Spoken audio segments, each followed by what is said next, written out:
Welcome to Community America Ballpark. I'm Matt Fulks, Director of Media Relations, with a special guest. We're recording this on June 6th, the 70th anniversary of D-Day, and Donald Keith Rohrbach, known to his friends as Keith Rohrbach, from here in Kansas City. I graduated from grade school about a mile east. Really? Yes, I did. What school? Horniff School then. It's not there anymore, but it was at 98th and State Avenue. So there you go. And today is his 88th birthday. Yep. So let's give you a quick little history. He went to the Navy at the age of 17 in March of 44. At the age of 17, graduated high school about 2 months later, and then turned 18 just a few weeks after that on June 6th. So you were in the Navy at the age of 17, huh? Yeah. Well, I had to have mom's, approval, but I was coming out of the high school, so might as well. Well, that's all that was going on then. Back then, it was war. Right. Yeah. But it was a good decision, really. I enjoyed it. So how did you end up picking Navy? Well, I wanted to go in the Navy, and my brother was already in the Navy. Where was he? He was in the submarines, and I can't remember if he came out second class or not. And he could have come out first class. I don't know. So your birthday is obviously a famous day in world history with D-Day. So you turned 18 on D-Day. Uh-huh. What do you remember just about that time? And did you guys even know what was going? You were in the Pacific. Did you guys even know what was going on the other side of the world? In Europe, not really. I graduated, like I say, from high school, and I wasn't even 18 yet. And they took me over. I had to be over town at 4:30 in the morning, and they loaded us on a train and sent us to South Texas. And I guess I was down there a week before I turned 18. Huh. So, but I enjoyed the time I had in the Navy. I really did. Mm-hmm. And you were I had to write this one down, a second-class motor machinist mate. I have that right? Uh-huh. Now, is that on a ship? No, I went through submarine school like my brother did after a boot camp, and they run out of submarines. Really? And, well, it was my fault. I didn't study as much, But they only took, my graduating class, I think they took like 25%. Oh, wow. They was running out of submarines. Then they was still building them like crazy up in New London. Were they? So where were you then? Well, I was shipped out to California, and in boot camp I had a gentleman by the name of Green. He was captain, and he was also the base commander down there. And I don't know really how in the heck I got acquainted with him, to be right sure about it, but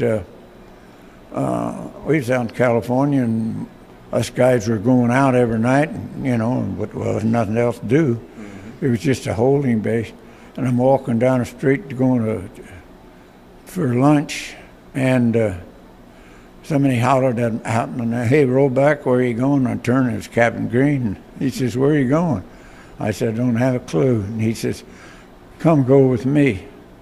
And I said, suits me. And so he set it up, and I got all my shots in 2 days. Oh. That was the part that wasn't interesting. Right. And I went to the Philippine Islands. Huh. And we were, in the group I went with, and he was head of it, was rebuilding landing crafts, we were told we was getting them ready for invasion of Japan. And then, I don't know, I got over there in February of '45, so I didn't spend too much time. And then President Truman, dropped the big boy, and we didn't even know that that went on for a couple of weeks. Really? No, none of us. We were just doing our same old thing, Really? getting boats ready for invasion. Yeah. Oh. So backtracking then to D-Day, what did you know about that? Or what had you heard about that? Over in Europe, D-Day, nothing hardly. After I got over there, well, then there was, conversation that when it ended, and it ended in the summertime, didn't it? Mm-hmm. Yeah, I was thinking it was because Japan went all the way around, I think, until September, wasn't it? Yep. Yeah. Huh. It's fascinating, and especially probably to younger kids today who get all this information just instantaneous, and it's a completely different world then. Well, yes, it is. Yeah, it is. If you like to have somebody tell you to get up in the morning and when to go eat and when to go to bed, that's the place for you. Did you enjoyed your time though? Oh yeah, it was fun. It really was. Meet a heck of a lot of good guys, and you go on Liberty, you'd go on Liberty with 20 or 25 guys, and stuff like that. But it was a very good experience, especially for me. So when did you come back to Kansas City? I come home on my mother's birthday, May the 24th, in 1946. Okay. I think it was 46. Wait a minute, 44. Might have been 45. I don't know. I think it was 46. Yeah. Well, the bomb would have been dropped in 45, so in 46. And within days, not even weeks, they started shipping guys back home. But of course, when you get smart and go in real young, you don't have very many points.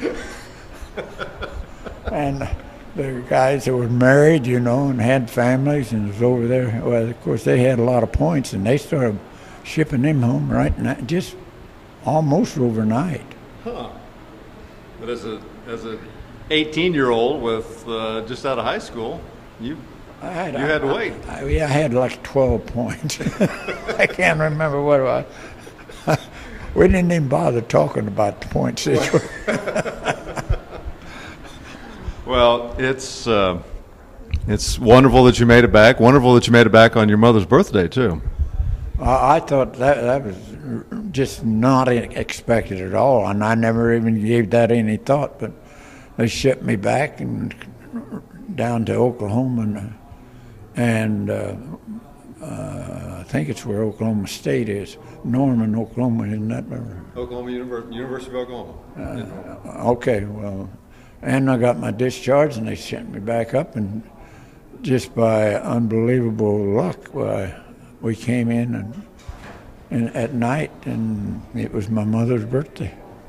That's incredible, and so we thank you for your time here. Wish you a happy 88th birthday, and thank you for your service. Thank you.